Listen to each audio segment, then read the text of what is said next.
Hello, my name is Vlsi and today I am going to talk about FPGA or Field Programmable Gate Arrays. Field Programmable Gate Arrays are a type of chips which we can program to do a specific operations. Here in the field programming gate array, before going on to the topic FPGA, we have to know what is the history of FPGA. Simply, the history is that the main purpose is it is a ROM. It is a type of ROM or PROM, programmable ROM, which uses address line as the input and data line as the output. And the problem for the PROM is that it required large amount of it doesn't require large amount of combinations of inputs. And the next useful or the next stage of the PROM is PLA or programmable logic array, where programmable AND plane followed by the programmable wired OR plane. And the sum and product form and the two-level programming add delays are used. This is the main problem. And next from the PLA is the PAL or programmable array logic, where the AND plane and the fixed OR plane, all these are PLA and PAL are simple programmable logic units, and the logic plane structure grows rapidly with the number of inputs the problem has. And to mitigate the problems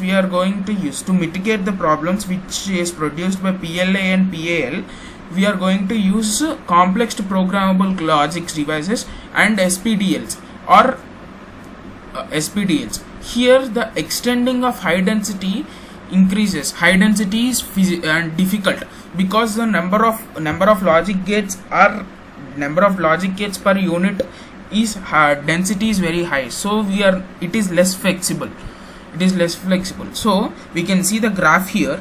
This is the first SPDLs, and this is the CPDLs and FPGA. We can see the FPGA gates are where we can use high number of gates, so we can program even more than the others. And in the field programmable gate array, now the topic is field programmable gate array. The field programmable gate array is a programmable logic device with the higher densities of capable of implementing different functions in a short period of time. In this topics, we are going to see FPGA overview. In the FPGA, it is a simple 2D array of logical blocks or flip-flops which has compact design, and user can use the blocks by intersection between two logical blocks and the functions of each blocks. This is a simple and there are so many different other types of integrated circuits which are used in FPGA. There are fully custom async, semi-custom async, and user programmable. Async means asynchronous integrated circuits, and in fully custom asyncs we are going to create custom designs for each and every program which we want to execute on a chip.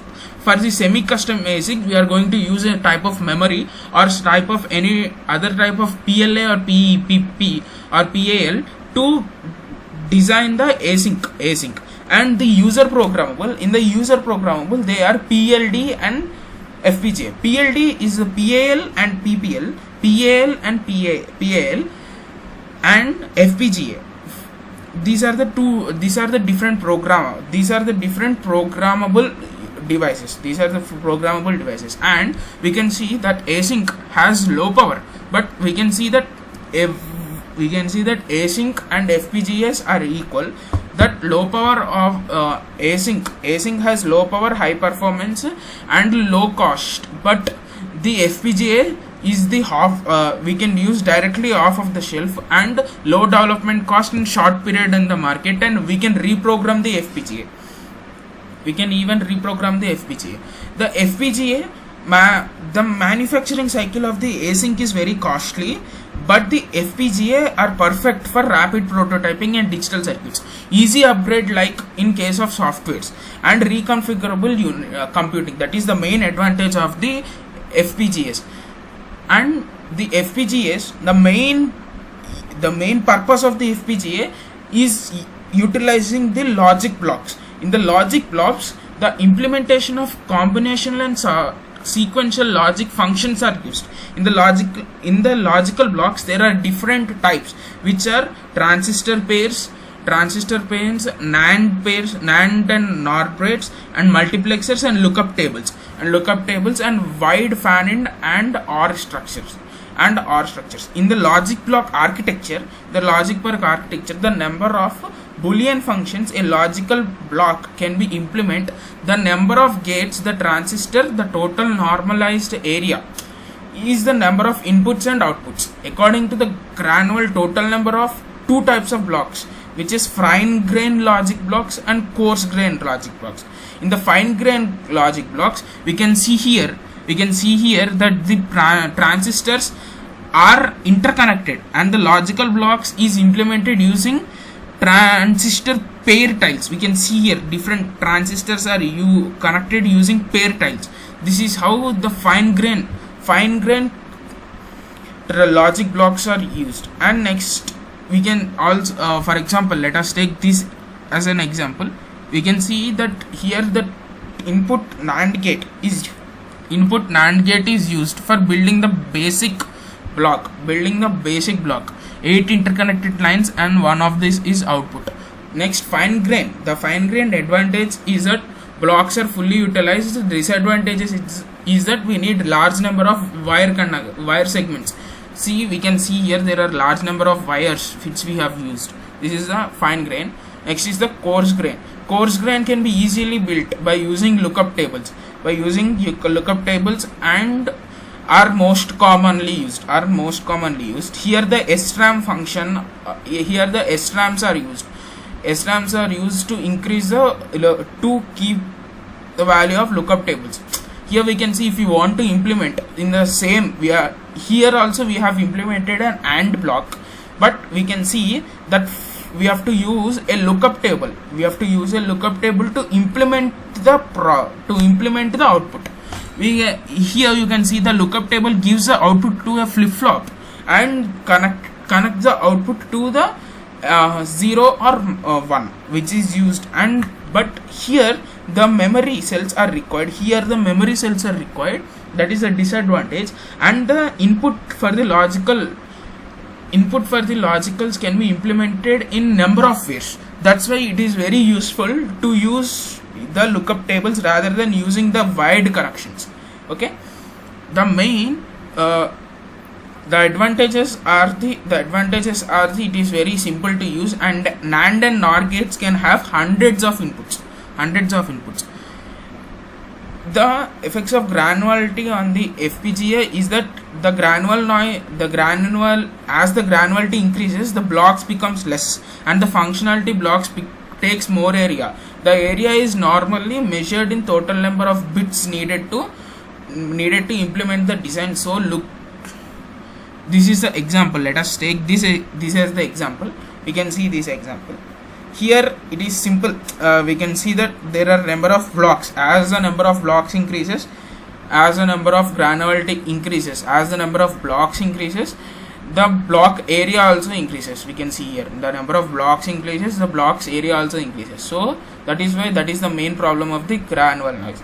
Then the routing techniques. The FPGA has so many routing techniques to route the programs which we need to program. Here we can see there are many number of switches and wires, and to provide connections between IO blocks and the logical blocks and etc. We are going to use different architectures. There are different routing techniques: Xilinx, Acetal, Altera routing methodology, etc. We can use them all.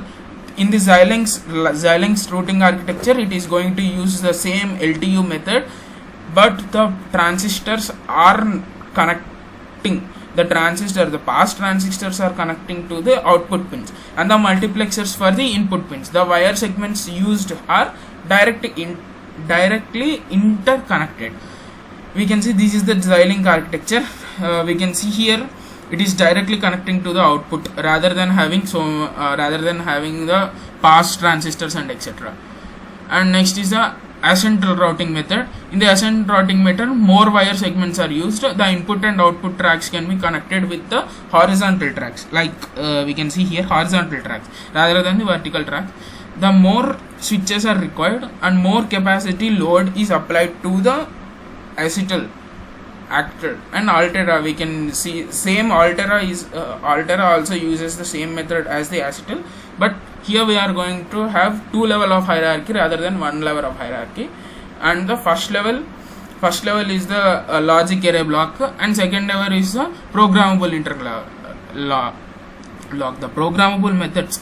And we have to see the how to program different FPGAs. In the FPGAs, there are electrical programmable switches which are used to program the FPGA. The properties of the FPGA switch determine on the resistivity, parasitic capacitance, volatility, and reprogrammability and size and etc. The various programming techniques which are used for the programming of the FPGAs are SRAM programming technology and floating gate programming and anti-fuse programming methodology.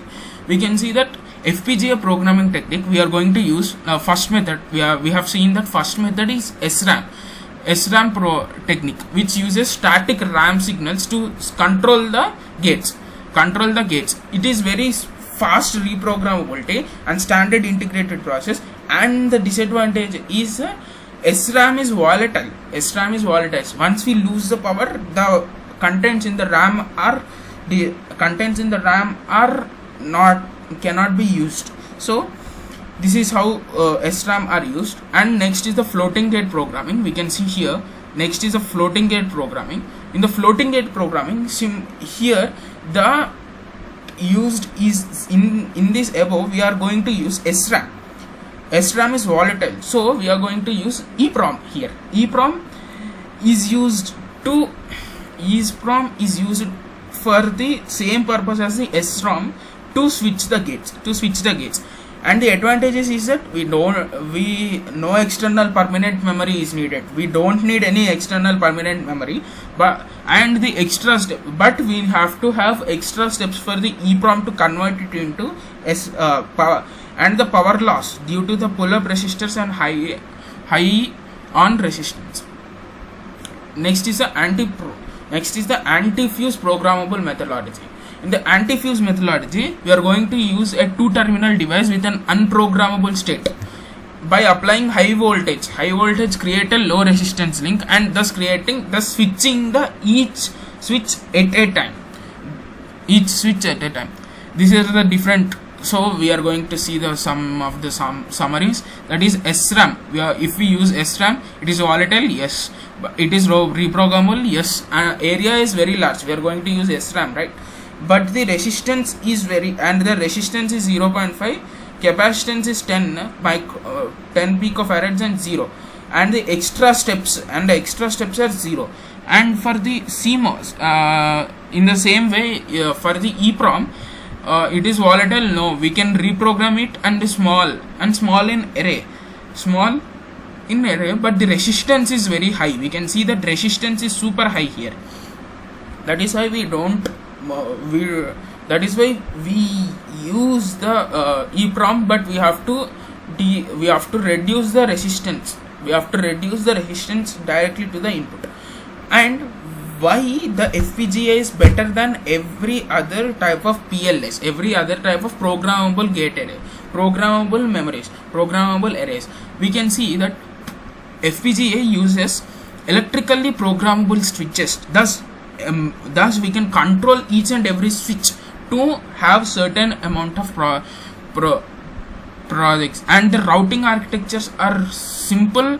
Routing architectures are complex, and the logic implemented using levels of logic uses lower fan-in gates, thus increases the capacity to have more number of inputs and the shorter time in market and lower. FPGAs, the main disadvantages of FPGAs are generally slower than the async, and can't handle more complex designs and draw more power. And FPGAs, because we are going to use another type of RAMs and etc., other type of RAMs and programmable devices, so the power of the FPGAs are super high. So that are the disadvantages of the FPGAs. And thank you.